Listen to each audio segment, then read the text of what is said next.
Praise the lord. ಮಕ್ಕಳೇ, ಮತ್ತೊಮ್ಮೆ ನಿಮ್ಮನ್ನು ಬೈಬಲ್ ಯೂನಿಯನ್ ಮಾಡುವಂಥ ಈ ಸಂಡೇ ಸ್ಕೂಲ್ ಕಾರ್ಯಕ್ರಮಕ್ಕೆ ನಿಮ್ಮನ್ನು ಸ್ವಾಗತ ಮಾಡ್ತೇನೆ. ನೀವೆಲ್ಲರೂ ಈ ಒಂದು ಕಾರ್ಯಕ್ರಮದಿಂದ ಹೆಚ್ಚಿನ ಆಶೀರ್ವಾದ ಹೊಂದಿದ್ದೀರಾ. ಅದಕ್ಕಾಗಿ ದೇವರಿಗೆ ನಾನು ಸ್ತೋತ್ರ ಹೇಳ್ತೇನೆ. ಮಕ್ಕಳೇ, ನೀವು ಈ ಚಾನಲನ್ನು ಒಂದು ಹೊಸದಾಗಿ ನೋಡೋದಾದರೆ ಈ ಚಾನಲನ್ನು ಸಬ್ಸ್ಕ್ರೈಬ್ ಮಾಡಿ, ಲೈಕ್ ಕೊಡಿ. ಅದರಿಂದ ನಮಗೂ ಸಹ ಸಂತೋಷ ಆಗ್ತದೆ. ಈ ಸಮಯದಲ್ಲಿ ಮಕ್ಕಳೇ, ನಿಮಗೊಂದು ಕತೆ ಹೇಳಿಬಿಟ್ಟು ಆ ನಂತರ ನಾನು ಬೈಬಲ್ ಕಥೆಯನ್ನು ಹೇಳೋದಕ್ಕೆ ಹೋಗ್ತೇನೆ. ಒಬ್ಬ ದಿನೇಶ ಅಂತ ಒಬ್ಬ ಹುಡುಗ ಇದ್ದ. ಅವನು ಭಾಳ ಒಳ್ಳೆ ಹುಡುಗ, ತಂದೆ ತಾಯಿಗಳಿಗೆ ವಿಧೇಯನಾಗಿರುವಂಥ ಮಗನಾಗಿದ್ದ. ಆಮೇಲೆ ಅವನು ಶಾಲೆಯಲ್ಲಿ ಸಹ ಉತ್ತಮವಾಗಿ ಕಲಿತಾ ಇದ್ದ, ಹೀಗೆಲ್ಲ ಇದ್ದ. ಆದರೆ ಅವರ ತಂದೆ ಹತ್ರ ಒಂದು ಬೈಕ್ ಇತ್ತು. ಆ ಬೈಕನ್ನು ಅವನಿಗೆ ಓಡಿಸೋದಂತ ಹೇಳಿದ್ರೆ ತುಂಬ ಇಷ್ಟ. ಅವ್ರ ತಂದೆ ಅವನಿಗೆ 14 ವರ್ಷದಲ್ಲೇ ಏನು ಮಾಡಿದ್ರು ಅಂತ ಹೇಳಿದ್ರೆ ಬೈಕ್ ಓಡಿಸೋದನ್ನು ಕಲಿಸ್ಕೊಟ್ಟಿದ್ರು. ಹಾಗೆ ತಂದೆಗೂ ಸಹ ಭಾಳ ಸಂತೋಷ, ನನ್ನ ಮಗ ಸಣ್ಣ ಮಗ ಆಗಿದ್ರೂ ಬೈಕ್ ಓಡಿಸ್ತಾನೆ ಅಂತ ಹೇಳಿ. ಹಾಗೆ ಅವನಿಗೆ ಹೇಳ್ತಾಯಿದ್ರು, ನೋಡು ಮಗನೇ, ಬೈಕಲ್ಲಿ ನಾನು ಹೇಳ್ದಲ್ಲಿ ಮಾತ್ರ ಓಡಾಡಬೇಕು, ಮತ್ತು ಹೊರಗಡೆ ಎಲ್ಲೂ ಓಡಾಡಬಾರ್ದು. ನಿನ್ನ ವಯಸ್ಸು 18 ವರ್ಷ ಆದಮೇಲೆ ನೀನು ಓಡಿಸ್ಬೋದು. ಅದು ಸರ್ಕಾರಿ ಆಜ್ಞೆ ಇದೆಯಲ್ಲ, ನಿಯಮ, ಅದ್ರ ಪ್ರಕಾರ ಪ್ರತಿಯೊಬ್ಬರೂ ಮಕ್ಕಳು 18 ವರ್ಷ ಆದಮೇಲೆ ಬೈಕನ್ನು ಓಡಿಸ್ಬೇಕಂತ ಹೇಳಿ ನಿಯಮ ಇದೆ. ಅದರಿಂದ ನೀನು ದೊಡ್ಡವನಾದಮೇಲೆ ಎಲ್ಲಿ ಬೇಕಾದ್ರೂ ಓಡಾಡ್ಬೋದು ಅಂತ.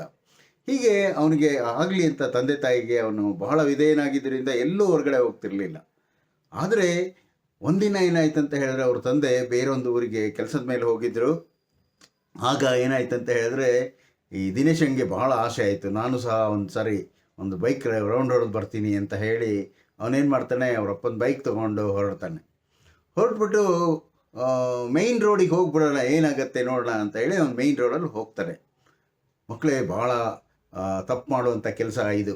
ಏನಂತ ಹೇಳಿದ್ರೆ, ತಂದೆ ತಾಯಿಗಳ ಮಾತನ್ನು ಬಿಟ್ಟು ಹೋಗುವಂಥದ್ದು, ಆಮೇಲೆ ಮರೆತು ಹೋಗುವಂಥದ್ದು, ಜೊತೆಯಲ್ಲಿ ನಮ್ಮ ಮನಸ್ಸಿಗೆ ತೋಚಿದಂತೆ ಹೋಗುವಂಥದ್ದು. ಏನಾಯಿತು, ಅವನು ಹೋಗ್ತಾ ಇದ್ದ. ಆದರೆ ದೊಡ್ಡ ವ್ಯಕ್ತಿಯೊಬ್ಬ ಸಡನ್ನಾಗಿ ಏನು ಮಾಡ್ಬಿಟ್ಟ ಅಂತ ಹೇಳಿದ್ರೆ, ಅವನ ಬೈಕನ್ನು ಟರ್ನ್ ಮಾಡುವಾಗ ಈ ದಿನೇಶನ್ಗೆ ಕಂಟ್ರೋಲ್ ಮಾಡೋಕ್ಕಾಗಲಿಲ್ಲ. ಅವನಿಗೆ ಹೋಗಿ ಹೊಡೆದೇ ಬಿಟ್ಟ. ಹೊಡೆದಾದಾಗ ಏನಾಯಿತು, ಬಹಳವಾದ ಗಂಭೀರವಾದಂಥ ಈ ಗಾಯ ಆಯಿತು ಅವನಿಗೆ. ಜೊತೆಯಲ್ಲಿ ಬೈಕು ಸಹ ರಿಪೇರಿ ಮಾಡುವಷ್ಟು ಕೆಲಸ ಬಂದ್ಬಿಡ್ತು. ಆ ನಂತರ ವಿಷಯ ಎಲ್ಲ ತಂದೆ ತಾಯಿಗೆ ಗೊತ್ತಾಗಿದೆ. ತಂದೆಗೆ ಫೋನ್ ಮಾಡಿ ಬೇಗ ಕರೆಸ್ತಾರೆ. ಕರೆಸ್ಬಿಟ್ಟು ಆಮೇಲೆ ಏನಾಗ್ತದೆ, ಅದು ಪೊಲೀಸ್ ಸ್ಟೇಷನ್ಗೆ ಹೋಗ್ತದೆ. ಪೊಲೀಸ್ ಸ್ಟೇಷನ್ನಲ್ಲಿ ಹೆಚ್ಚಿನ ದಂಡವನ್ನು ಕೊಡಬೇಕಾಗ್ತದೆ, ಕೋರ್ಟಲ್ಲಿ ಸಹ ದಂಡವನ್ನು ಕೊಡಬೇಕಾಗ್ತದೆ. ಹೀಗೆ ದಿನೇಶ ನೋಡ್ರಿ, ತಂದೆ ತಾಯಿಯ ಮಾತನ್ನು ಯಾವಾಗಲೂ ಕೇಳ್ತಿದ್ದವನು ಅವತ್ತೊಂದು ದಿನ ಅವನು ಮೀರಿ ನಡೆದಿದ್ದರಿಂದ ಏನಾಯ್ತಂತ ಹೇಳಿದ್ರೆ ಆಕ್ಸಿಡೆಂಟ್ ಆಗಿ ಹೀಗೆ ನಷ್ಟ ಉಂಟಾಯಿತು. ಆದ್ದರಿಂದ ಮಕ್ಕಳೇ, ಎಚ್ಚರಿಕೆಯಾಗಿರ್ರಿ.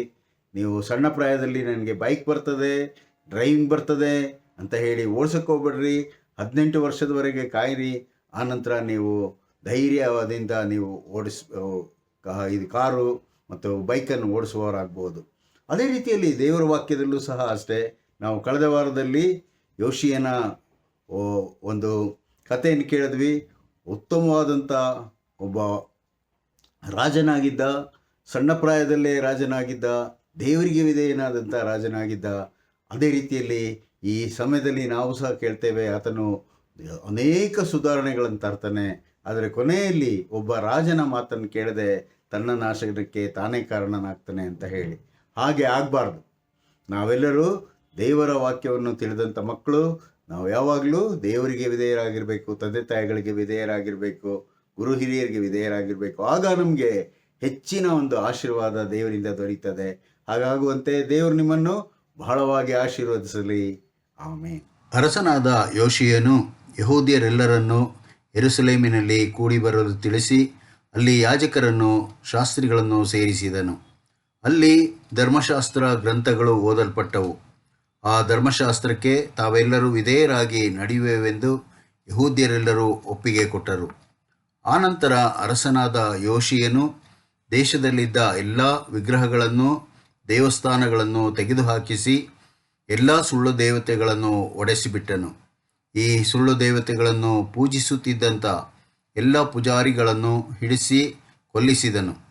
ಆನಂತರ ರಾಜನಾದ ಯೋಷಿಯನನ್ನು ಇಸ್ರಾಯೇಲ್ಯರೆಲ್ಲರೂ ಯಹೂದ್ಯರೆಲ್ಲರೂ ಸೇರಿ ಹೊಸದಾಗಿ ಪಸ್ಕ ಹಬ್ಬವನ್ನು ಆಚರಿಸಬೇಕೆಂದು ಅಪ್ಪಣೆ ಕೊಟ್ಟನು. ಈ ಒಂದು ಹೊಸ ಪಸ್ಕ ಹಬ್ಬದಲ್ಲಿ ಅರಸನು 30,000 ಕುರಿಗಳು 3,000 ಎತ್ತುಗಳನ್ನು ಯಜ್ಞವೇದಿಯಾಗಿ ಬಲಿಯಾಗಿ ಸಮರ್ಪಿಸಿದನು. ಆ ಸಂದರ್ಭದಲ್ಲಿ ಸಂಗೀತಗಾರರು ದೇವರನ್ನು ರಾಗ ಹಾಡಿ ಆರಾಧಿಸಿದರು. ಜನರೆಲ್ಲರೂ ಅವರನ್ನು ಅನುಸರಿಸಿ ದೇವರನ್ನು ಆರಾಧಿಸಿದರು. ಈ ಒಂದು ಹೊಸ ಪಸ್ಕ ಹಬ್ಬವು ಸಮುವೇಲನ ಕಾಲದಲ್ಲಿ ನಡೆದದ್ದು ಬಿಟ್ಟರೆ ಮತ್ತೆಂದೂ ನಡೆದಿರಲಿಲ್ಲ.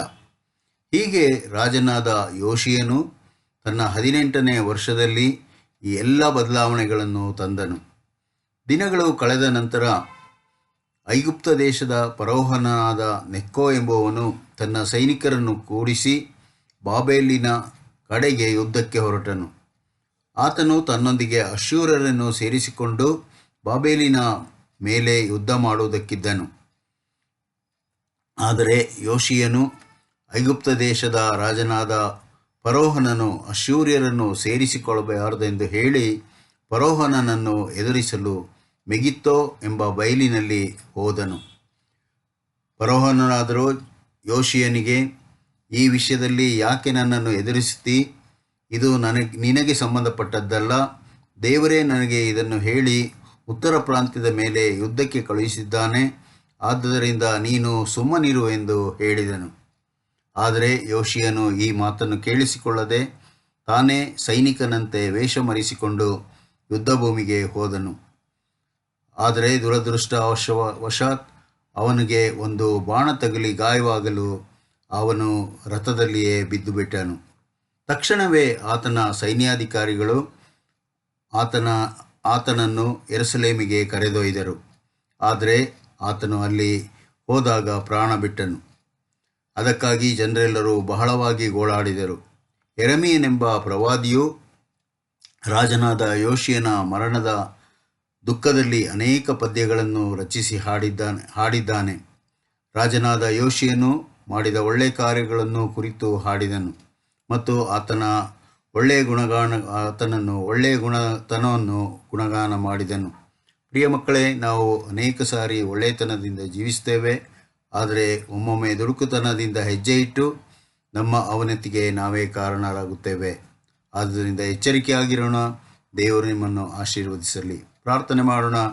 ಪ್ರೀತಿಯುಳ್ಳ ನಮ್ಮ ತಂದೆಯಾದ ದೇವರೇ, ಮಕ್ಕಳು ನಿಮ್ಮ ವಾಕ್ಯವನ್ನು ಕೇಳಿದ್ದಾರೆ. ಮಕ್ಕಳು ವಿಧೇಯ ಮಕ್ಕಳಾಗಿ ಜೀವಿಸುವಂತೆ ಆಶೀರ್ವದಿಸಿರಿ. ಮಕ್ಕಳ ತಂದೆ ತಾಯಿಗಳನ್ನು, ಸಂಡೇ ಸ್ಕೂಲ್ ಟೀಚರ್ಸ್ ಅವರನ್ನು, ಸಭಾ ಪಾಲಕರನ್ನು, ಸಭಾ ಹಿರಿಯರನ್ನು ಬಹಳವಾಗಿ ಆಶೀರ್ವದಿಸಿರಿ.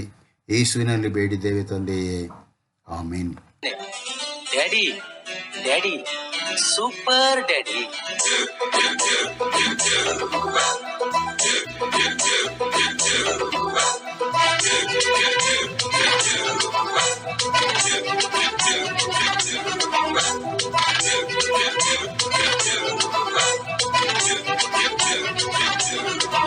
ನನ್ನ ಡ್ಯಾಡಿ ದುಡ್ಡು ನನ್ನ ಬಳಿ ಇರುವಾಗ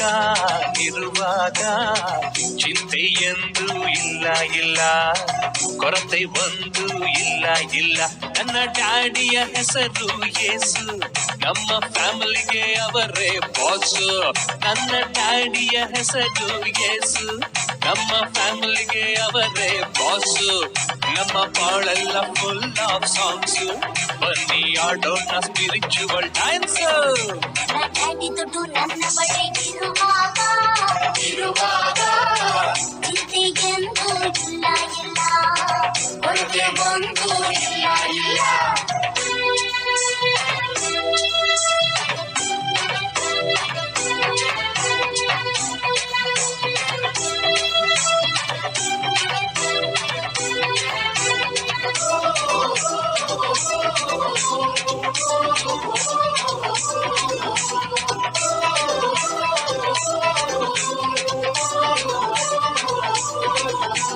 ಮೈ ಸೇವಿಯರ್ ಸುಪೀರಿಯರ್ ಹಸಿರು ಕಾವಲಲ್ಲಿ ತಂಗುವಂತೆ ನನ್ನ ಮಾಡುವ.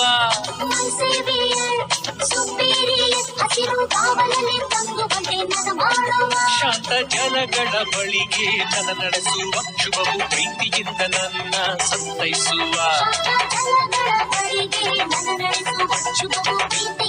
ನನ್ನ ಸಂತೈಸುವ. ನನ್ನ ಡ್ಯಾಡಿ ದುಡ್ಡು ನನ್ನ ಬಳಿ ಇರುವಾಗ